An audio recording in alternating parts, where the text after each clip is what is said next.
Hey everyone, welcome to Las Ventanas Live with Doug and Sandy. Hi, everybody. now don't want you to get confused. It's no longer the Doug and Sandy show. You know that, but Doug and Sandy are back together for this taping of the Las Ventanas Live show. It's great to have you back and be together again in front of the camera. It's been a little while. It has been a little while. So I do have a couple of important pieces of information to share with you today. And I'm going to start off with an update on the Zoom capacity for our La Paloma dining room. If you recall, we've been holding town hall meetings with resident council located in the Tuscany room and the Zoom capacity in that room as well, with the overflow of residents being situated in the La Paloma dining room and being able to view the meeting from that area. As I shared with you before, it was our intent and our commitment to you to make Zoom capacity and viewership much easier starting in 2021. So beginning with our town hall meeting in January, on January 19th, we will hold our town hall meeting in the La Paloma dining room with our new technology already installed, and there will be no need for the Residents Council to be situated in the Tuscany room. They can now be with us in the La Paloma dining room, and the only need for the Tuscany room will be the overflow in that area instead. So again, Mike Taitano, our IT guru here at Las Ventanas, was able to pull it off. Way to go, Mike. And I know the maintenance department stepped up and helped make this happen for all of us too. Our January 19th resident town hall meeting will be held in the La Paloma dining room, with Tuscany being used for overflow only. And our new Zoom capacity is available now in the main dining room. So again, kudos to all who helped us accomplish that goal. The second thing is I wanted to give you a COVID-19 update for today. You're not going to get a letter from us today, and that's great news because we had no positive cases to report. Yesterday, we were at 12 total positive cases, and the breakdown of that was 8 residents and 4 team members. Today, no new positive test results, and we also had a resident complete the 10-day self-quarantine, and they're now asymptomatic, so they'll roll off. With all of that said, our total cases for positive COVID-19 for today, that total number is 11. And the breakdown of those 11 total cases is 7 residents and 4 team members. Our clinical team continues to work very closely with those individuals, both residents and team members alike, and all of those folks are doing well, and we're hoping for a recovery, and our numbers will continue to slide with the downward trend.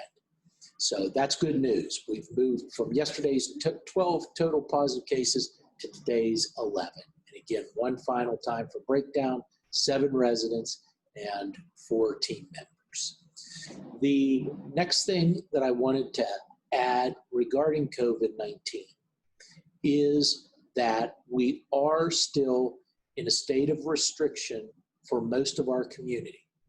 And a lot of people have asked, and I want to reiterate and emphasize that these closures are the result of our management team in close contact with local Department of Public Health and state officials monitoring the positivity rate here in Clark County.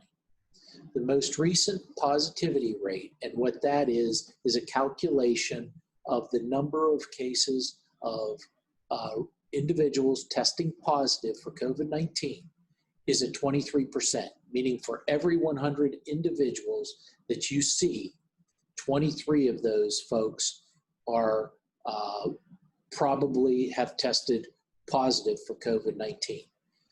That 23% is a significantly high rate. And because of that 23%, we are in a red zone classification. And that's why we are, again, staying in contact daily with local and state health officials to monitor our activities here at Las Ventanas to make sure that you're being safe and taken care of appropriately. The most frequently asked questions that I've had over the past couple of days are, when will the beauty shop open up again? And when will the vaccination be available for independent living residents? Let me address the beauty shop first.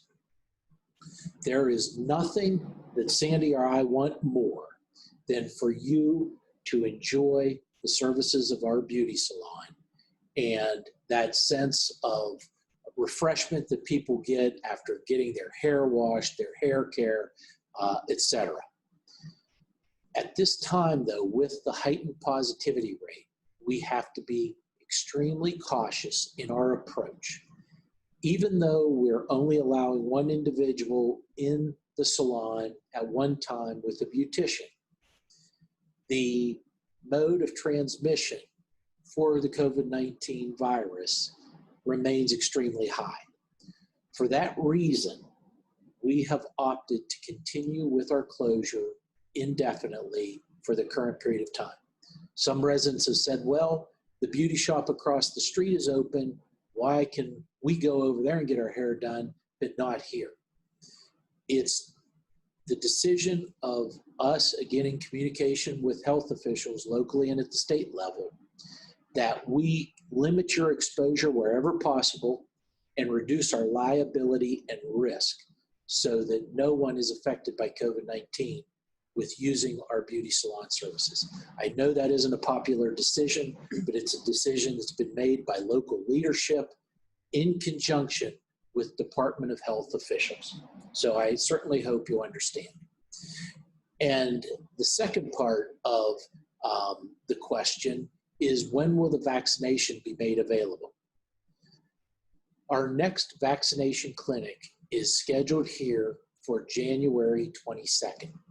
We held our very first vaccination clinic on December 21st and followed that up with a vaccination clinic this past Monday, January 11th. Those who got the vaccination on the 21st of December were given the second inoculation last Monday, such as myself.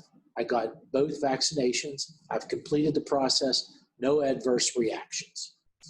We also invited other team members and health center residents who were interested in getting the vaccination to get their first shot on January 11th, which some did. Those folks will get their second inoculation on a date to be determined, but approximately 3 weeks out. That first set of clinics was solely for the health center, and each of those dates, CVS pharmacy team came in with 120 doses. And each date, all 120 doses were utilized in some capacity or another.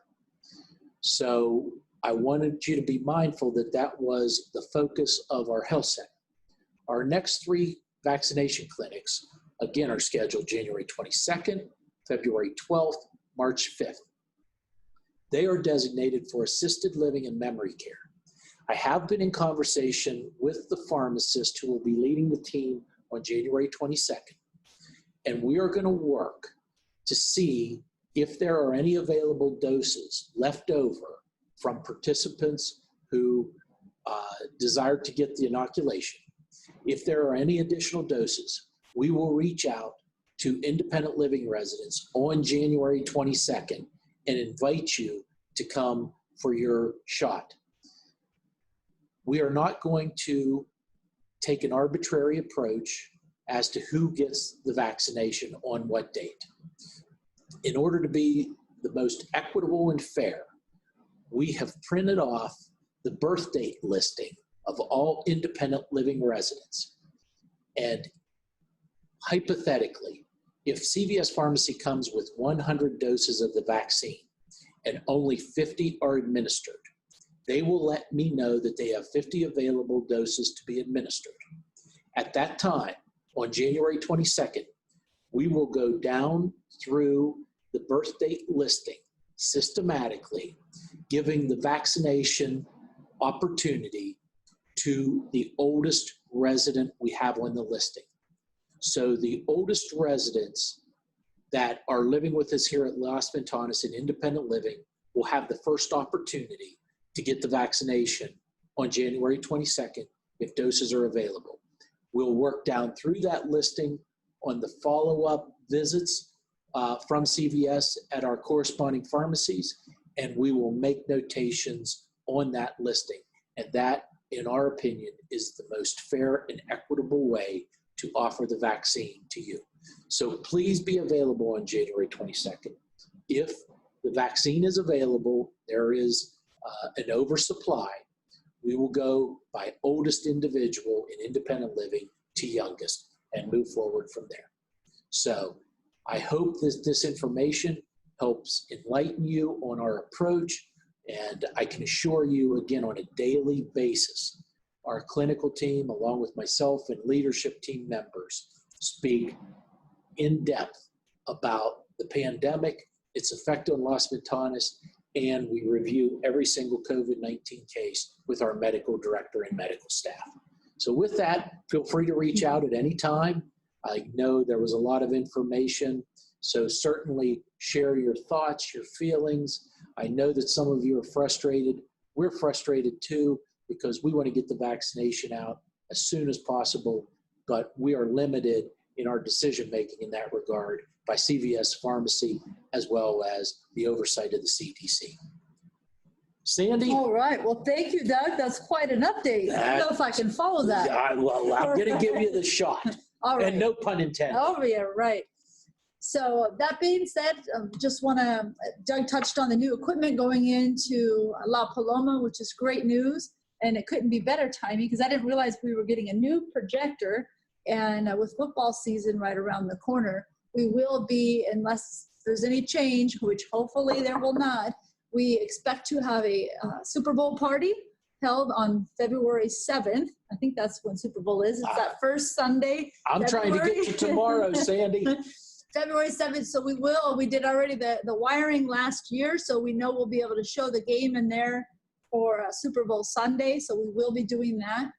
But before Super Bowl Sunday, we have our football tailgate gathering to celebrate all the winners. So these last few months, all of you have been doing the football pool that have been organized by Joanne DeVries, and she's done a great job. And I know there's a lot of others that have helped with tallying of the scores. So we will celebrate that at the tailgate football party for all that participated on Friday, January 29th. And we have a special guest, couple special guests for that. Our own driver, Damon Lattimore, which coached football, has been asked to come share some of his personal experiences and coaching. And then our own resident, Babe Humphrey, will be there as always to provide some fun entertainment for the group. And then we'll have some goodies. You have to have good food, of course. Absolutely. So we'll have some goodies during that tailgate party as well. Please look to that. And coming up this Friday, as we have our spirit and dress up days, this one will be the decades days. So decades meaning choose your favorite decade, whether it be 50s, 40s, 80s, whatever it might be, have fun with it. We're encouraging all the team members, anyone wants to dress up, Decades Day on Friday. And there was one suggestion I did see on Cubico. It's come up a couple times, and I've addressed it with dining, and I know Midge is going to be helping with that too, is announcing what those specials are in the bistro, because they've been putting out some really, really nice specials for breakfast and for lunch. So we will get those from dining to make sure we can get those specials aired in advance so you know what to come down for and see what yummy specials there is. So we will get that out to you as well. That's about all I think the updates that I have. I think we've offered quite a bit of information. A lot of information. So that's all I have, but I'm sure I'll have more for you tomorrow. Okay. Till next time, friends, take good care. Bye, everybody.